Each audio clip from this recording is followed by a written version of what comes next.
Hey folks, today I'm diving into a lesser known slice of history, the story of how Confederate soldiers founded Americana, Brazil.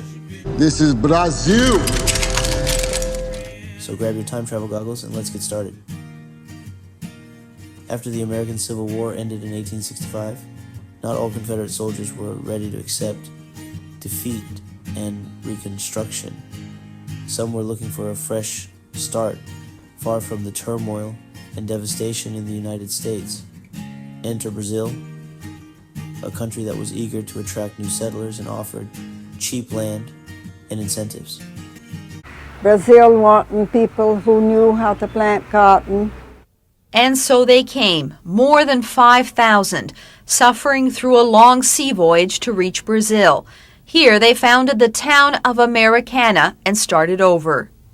They grew cotton, watermelons, and tobacco, but taming the new land was difficult, and so was learning Portuguese. Frustrated and homesick, more than half returned to the States.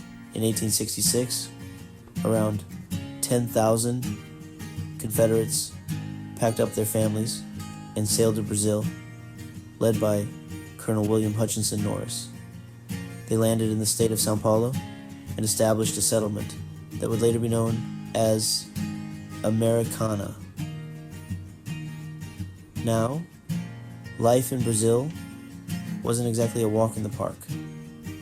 The settlers faced tropical diseases, unfamiliar farming conditions, and language barriers. But they were resilient. They brought their agricultural knowledge with them, particularly in cotton farming, which thrived in the Brazilian climate. Over time, these Confederates integrated with local Brazilian culture. They adopted Catholicism, learned Portuguese, and intermarried with Brazilians. However, they also held on to many of their American customs. Even today, you can find descendants of these settlers in Americana. They celebrate their Southern heritage with an annual festival called the Festa Confederada.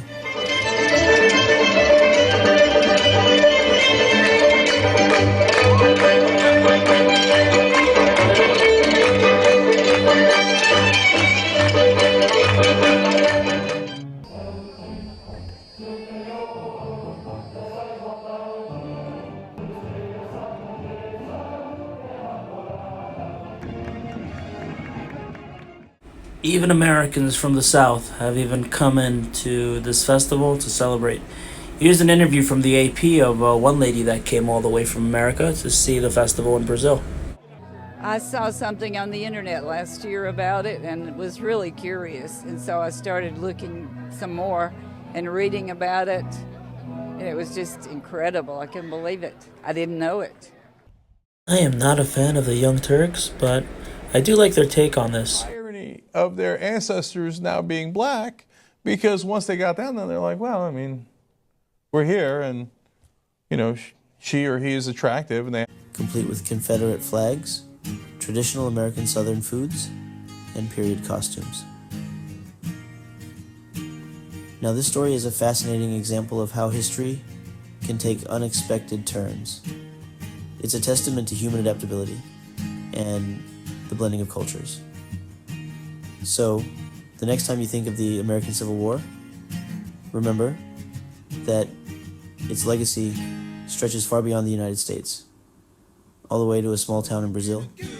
Thanks for tuning in, history buffs.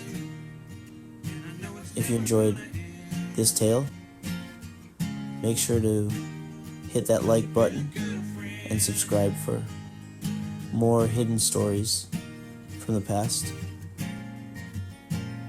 Until next time, keep exploring.